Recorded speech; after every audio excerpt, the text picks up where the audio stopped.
grow, still can't stop it. What is up? I am Crypto Mason and welcome back to the Crypto Mason YouTube channel. Shout out to the Gold Squad. We look for gold in every single aspect of our lives and we always find it. Now, before we get started, thank you for 60K. We did a giveaway for that on TikTok Live last night. Yes, thank you for 60K. Make sure you subscribe, turn the post notification bell on. Also drop a like on the video and let's go. Bitcoin, watch this. Hold on, that's Bitcoin dominance. Look at this. Bitcoin 57,344. 57,000? All these bears, where are you at? Where are these bears at? What happened to 20K Bitcoin? That never happened. That, keep in mind, when those people were saying 20K Bitcoin, it did not happen, and it has not happened for months now, right? We're at 57K right here.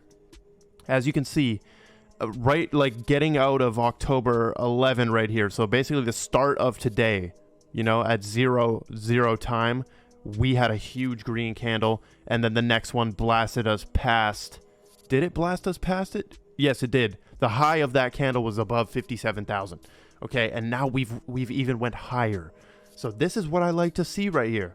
This is what I like to see. If we get up to that 59, right? If we bounce off 60K, dude, it's going to be very, very interesting to see what happens. Also, here's a metric we haven't looked at for a while, which is Bitcoin dominance. And as you can see, ever since July 30 right here, these are the 3-day candles, by the way. July 30, we've been kind of steady declining right here. There's a few green candles in there, but we've been on a steady decline. And it looks like we're headed back up on Bitcoin dominance right now. We can go check what we were at in 2017 when that run started happening, right? Like October, we went up, boom, right here, and just a huge crash of Bitcoin dominance. Look how much this crashed. Peak at 71% Bitcoin dominance, 71, that's crazy. All the way down to the low 30s or the mid 30s right here. And we have had mid 30s already. Or no, we've had 39, right? It's very interesting to watch Bitcoin dominance. If we look at the entire market, somehow Shiba Inu is still being resilient in its gains. I get it, but I don't get it, if you know what I'm saying. I'm sure a lot of people, they get it, but they don't get it, right? Because we sit on coins like this, QNT and Hbar, you know, and things that should be at the top of the game and will. The market is going to have like the market is going to have a correction in the way of like the real will prosper. You know, there will be a market correction where the real prospers and the fake dies. That's a good tweet. I should tweet that. The market will have that type of correction. I'm not talking price. I'm talking about the coins that really matter to the world at the top, right? I think this type of correction will happen, and I think regulations are going to cause that. XRP $1.16. I've seen a lot of predictions about XRP breaking out in the near future to like $1.30. If that happens, I'm chilling still. That's not going to make me sell anything. That's not going to make me take action at all. I want to see all-time high. Thank you, XRP. 35 cents Stellar right here. Stellar had that good MoneyGram announcement, which brought it into the green a little bit right here. Made the price start bouncing a little bit. QNT below 300 right here. XDC, let's check it out, 11 cents. By the way, if you watch to the end, we're talking about overnight stuff here. We're talking about overnight. I always forget to tell you what we're going to do.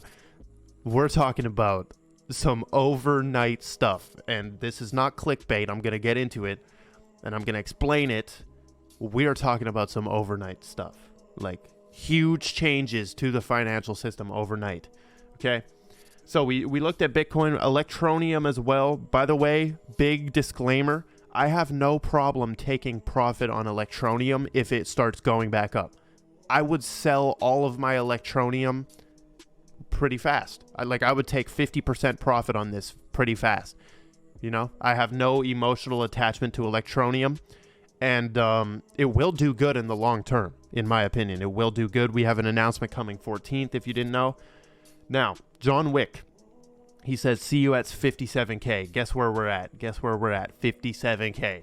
So this guy literally predicted it. He said, this is a full-blown bull market. This is a full-blown bull market. This is where dips are for buying if we happen to even get any. Now, we look at the XRP chart compared to Bitcoin. This is 4 hour. By the way, look at this weird wick on Bitstamp. It's only appearing on the Bitstamp chart. And we had a wick all the way down to 51K or 50,900. XRP chart right here. Looking interesting with this little thing going on right here. But honestly, we don't care about short-term price action. It's going to be fun to watch it, though, because it's going to get heated very soon. And by heated, I mean volatile. Now, check out this. We need to remind ourselves. Actually, let's look at this first. This is important. I got to put it before some of y'all idiots stop watching. Because you are an idiot if you stop watching at this point. You're an idiot. I'm sorry, that's too harsh. But you definitely want to see what I'm about to cover because it's pretty insane over here. So, SEC commissioner, right? True decentralized. This is Hester Pierce, and this is brand new. She is saying that true decentralized projects pose a challenge to crypto regulation. And she has implied this before. I think this might be a scare tactic to scare off more of DeFi, and I'm going to show you why it could be a scare tactic. Basically, she says that any project that is truly decentralized is posing a threat or a challenge to crypto regulation, right? Okay, so whoa, I just noticed something. I need to check this out after that little thing right there. Wow. Okay, never mind. Look what she says. People shouldn't assume that the SEC can only focus on one thing, right? The SEC has a lot of resources and can go after a lot of things simultaneously. Is she trying to prep us for the SEC going after more cryptos, right? Because she's like, yo, they don't only have to focus on Ripple. Like, they can go after multiple things. So be aware of that right here, and you need to be thinking about whether the securities laws apply to what you're doing and consulting with lawyers when necessary, right? This is big. I think what I would caution people to be aware of is that sometimes something claims to be decentralized and isn't, and there is actually a centralized entity. So you can see some of these crypto companies starting to move. Hbar made a foundation to further decentralize.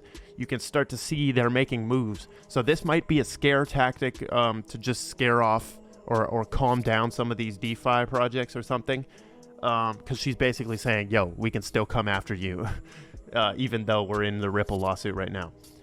So let's remind ourselves of this, though. This is from February 19, 2021, so earlier this year. Let's remind ourselves. Mary Jo White, who is the former chairman of one of the former chairmen of the U.S. SEC, she says there's no way to sugarcoat it. SEC is dead wrong, legally and factually. So if you missed this, this was a big statement right here. She says they're literally factually wrong and legally wrong, right? They're overstepping their boundaries. We know this, that it is just crazy that no other crypto is fighting against the SEC except XRP. Nobody's standing up, really. All right, let's talk about ISO 20022 right here. This is going to blow your mind. You probably might have seen this, but I don't think anybody's really covered this. I found these links on a Reddit thing, just browsing around a couple days ago, and I've waited to show it because I was reading it all. Now watch this. So this is basically an outdated Swift article right here. Well, it's from a webinar, and you can't watch the recording of the webinar because it doesn't load anymore. It's not there. So something was said in there that they removed it. Look at this. A global shift is just around the corner as the financial community has agreed that November 2021 marks the beginning of the move to ISO 20022. The transition will begin in November 2021. They're saying November of this year, which is right around the corner. But what I've found is this is outdated because the Federal Reserve just released this, which is saying alignment with Swift right here. And basically, they have postponed this migration to November 2022. Okay, so November 2022 is what we need to watch for, right? And then we've got this, which is a real-time gross settlement renewal plan right here, right? From the Bank of England. So a lot of this has to do with the Bank of England. Now watch this. So look at the timeline, right? We see the most important things here is participants go live with ISO 20022 on a like-for-like basis, right? This is like, it looks like mid 2022 right here. And it says participants fully live on enhanced ISO messaging right here. So that's end of 2022. And then they go live again with enhanced ISO messaging, right? So this is interesting right here. So 2025 is really, really the timeline. Now, let me show you something about what they're saying here. Take a look at this, right? All these documents are available in the description. Obviously, I quote everything, or I give credit to everything. Look at this, okay? Look what words they're using here. In 2023 into 2024, cut over to a new core ledger. Cut over, right? So that's the word they're using. And now look at this, right? This is a Bank of England response to a question. A single cutover weekend assumes that on Friday, all CHAPS direct participant are sending and receiving MT blah, blah, blah, blah, blah. And then on Monday, so it's going to happen in a weekend. This is going to be an overnight thing. It's very fast. Sending and receiving ISO messages, right? Look at this. What is a cutover? What is a cutover? A rapid transition from one phase of a business enterprise or project to another. They're going to do a cutover to a new core ledger, which is not named here. They didn't name the new core ledger. Now, I might try to find that, but this is a lot of stuff, right? This document is 13 pages full. But there you go. It is really going to happen overnight. Now, does this involve RippleNet and XRP is what we need to know. That is what we need to know. Is this going to affect Ripple and XRP? Well, Ripple is a RTGS. It is a real-time gross settlement system. It's also a currency exchange and a remittance network, right? So they could be switching to this RTGS, right? They could be switching to the Ripple real-time gross settlement system from my belief. Now, I'm not a bank person. I'm not good with this tech stuff, you know, or these documents. It's very hard to know, like, what is a participant data channel?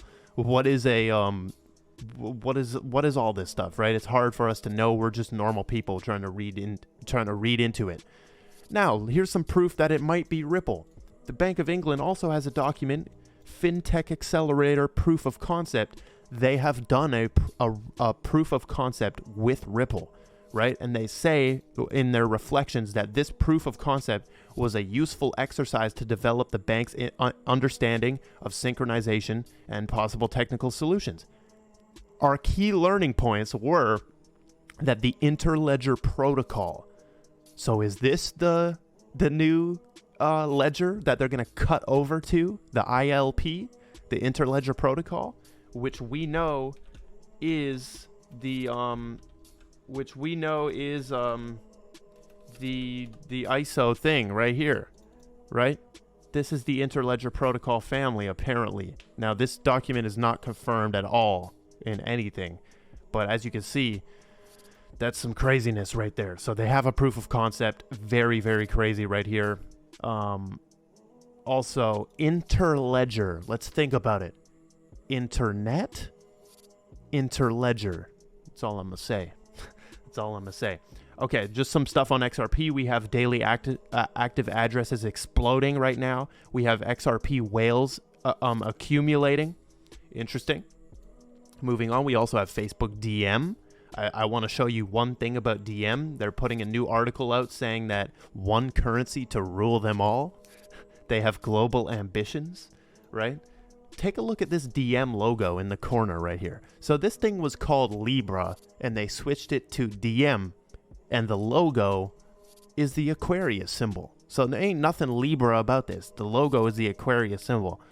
It's just very interesting that and then they put all this describing how Facebook is going to literally try to do this one currency to rule them all thing. It's not even worth the time, man. Facebook is evil, absolutely evil. But that is all we've got for today. I appreciate you watching to the end. Make sure you click like, subscribe, all that stuff. General overview. This stuff is crazy. I gotta keep reading, dude. The fact that they keep using this cutover word, man. Everyone go spam on Twitter like hashtag XRP cutover or something. But I appreciate all of you. Make sure you follow on Twitter, Instagram, and goodbye. Grow. Still